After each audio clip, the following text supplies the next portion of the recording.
Cher humain qui respirait, c'est comme tous, hein? On respire tous cet air. Enjeu de la soirée de ce soir. Je vous remercie d'être ici. Je remercie infiniment de tout cœur. C'est courageux. Merci à vous d'être ici. Merci à tous les citoyens qui se sont déplacés également. Je me nomme Martin Ferron. Je suis le nouveau président de VVC Environnement. Et comme vous l'entendez à mon drôle d'accent, je suis québécois. Donc, il n'y aura pas de traduction simultanée. Moi, j'ai choisi de venir vivre en France. Ça peut sembler bizarre. Moi, je l'aime la France et je l'aime le coin de pays ici. C'est pourquoi j'ai décidé de m'impliquer. Et puis, j'ai des yeux neufs, parfois naïfs, un peu tout ça, mais je pense que ça vaut la peine de s'impliquer pour ce coin de pays-là, puis d'essayer de le rendre plus beau, plus respirable aussi.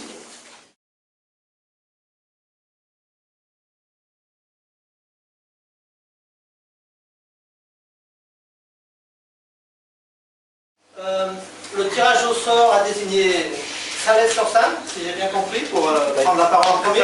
Donc c'est pas un débat, on s'invective pas, on s'écoute, tout va bien, même si on n'est pas d'accord. J'espère bien, oui. Non, mais il faut le dire, parce que des fois, dans des débats politiques, c'est pas forcément sympa. Donc l'idée, c'est que de toute façon, on se reverra après les élections, avec les élus. Pour là, on leur laissera le temps de s'installer, mais là, pour bosser vraiment sur des propositions concrètes, avec vous, avec tous ceux qui ont des idées, même pas obligatoirement géniales. Ça laisse faut que j'aille sur...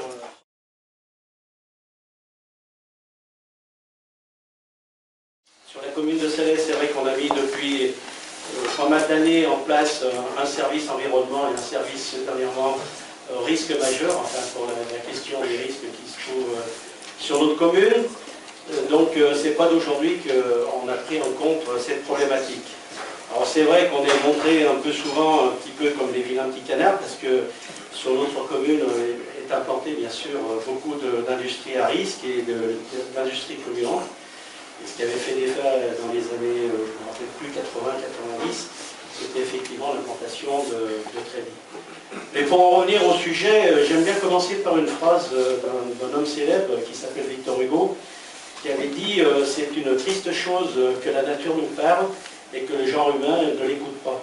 Et c'est vrai.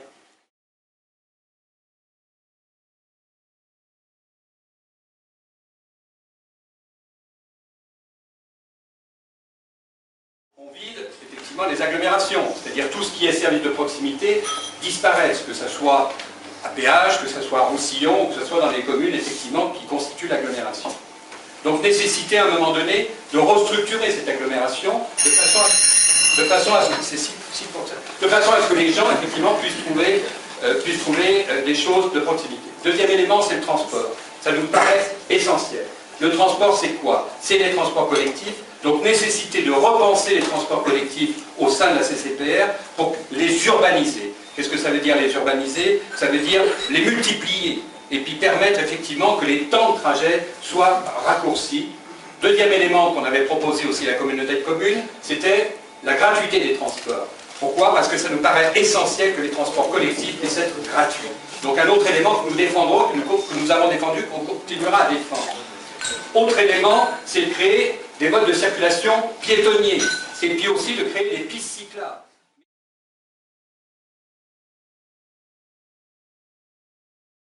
Donc je crois qu'il faut arriver à concilier les deux. C'est-à-dire que d'un côté, effectivement, le développement économique est une chose qu'on ne peut pas nier. Il faut qu'il y ait des entreprises, parce qu'il faut qu'il y ait des emplois, ça c'est certain. Mais par contre, il doit y avoir un travail réel et effectif avec ces entreprises pour que ce qu'elles font et ce qu'elles vont mener comme action ne soit pas fait un petit peu n'importe comment, on dira. Et que, d'autre part, cesse le chantage aux emplois qui trop souvent est fait. C'est-à-dire qu'on a bien souvent des réactions de la part d'entreprises qui nous disent si vous continuez à nous mettre des bâtons dans les roues en quelque sorte et à nous demander d'intervenir trop fortement pour protéger vos citoyens, hein, c'est un peu ça, on sera obligé de délocaliser, de partir. Donc ça, c'est du chantage à l'emploi.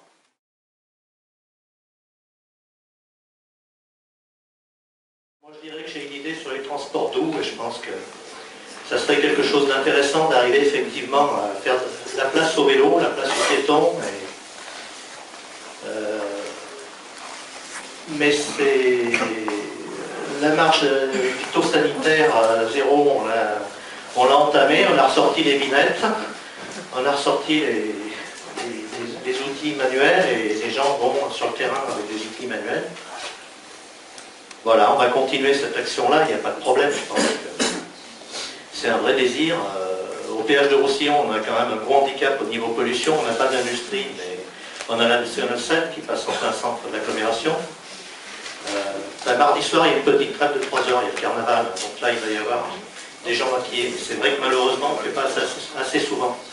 C'est vrai qu'il faudrait pouvoir faire passer les voitures ailleurs. Déjà, les gens gagneraient beaucoup en qualité d'air.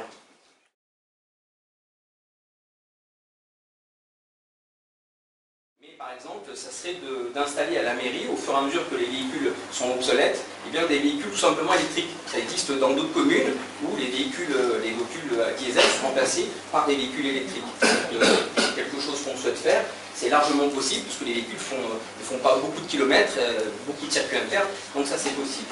Nous avons également aussi proposé un soutien ou une aide pour les logements qui voudraient donc s'aménager avec des chauffe-eau solaires, avec des éoliennes, tout un tas de choses qui permettraient d'améliorer en fait notre kilo CO2, on va dire ici. En termes d'animation et aussi de création, et puis ça pourra vous concerner aussi, on souhaitait installer un marché bio à Roussillon, parce que nous avons quand même pas mal de producteurs, et puis des gens qui ont envie de manger sainement. Moi, à titre personnel, je ne suis pas fan, je ne mange pas de viande, pas beaucoup du moins. Et par contre, j'aime bien les bons légumes, donc j'aime bien aller en trouver chez des producteurs locaux. Et on s'est dit que ça serait bien aussi de les mettre en avant, tous ces gens qui produisent de manière la plus propre possible. Et la manière qu'on a trouvé de les mettre en avant, et puis aussi de faire vendre leurs produits, c'était de leur proposer au moins une fois par mois un marché bio où on associé peut-être à d'autres choses, mais en tout cas, le moteur serait le marché bio. Ça fait une des mesures concrètes.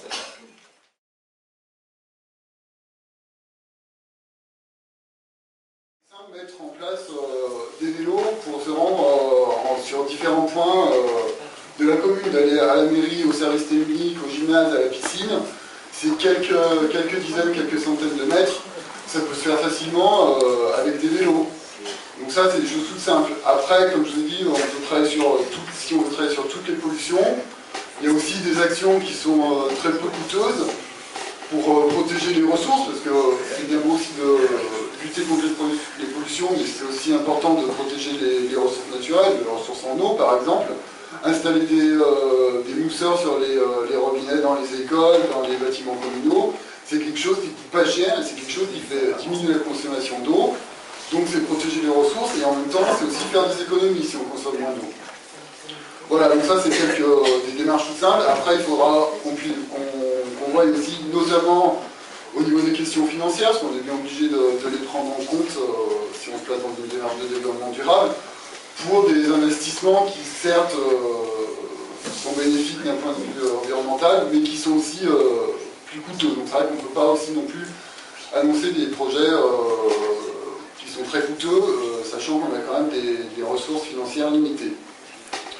Il y a un deuxième point que je voudrais aborder, c'est l'industrie, la relation qu'on peut avoir avec les industries, puisque c'est vrai que c'est un fait, hein, c'est l'industrie qui génère beaucoup de pollution, mais c'est aussi elle qui nous fait vivre, qui permet de créer des emplois et puis qui contribue au développement de la commune.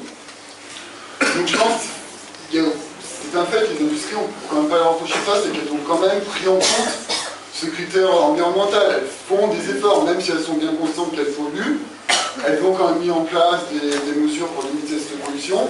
Et je pense que c'est dans notre intérêt aussi d'avoir une bonne relation avec elles.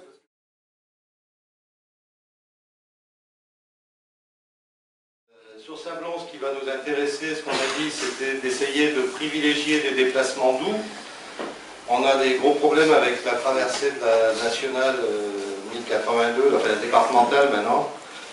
Et donc on envisage au niveau de l'église de faire un système pour réduire la vitesse, parce que c'est vraiment problématique quand on est en vélo pour traverser cette rue, quoi.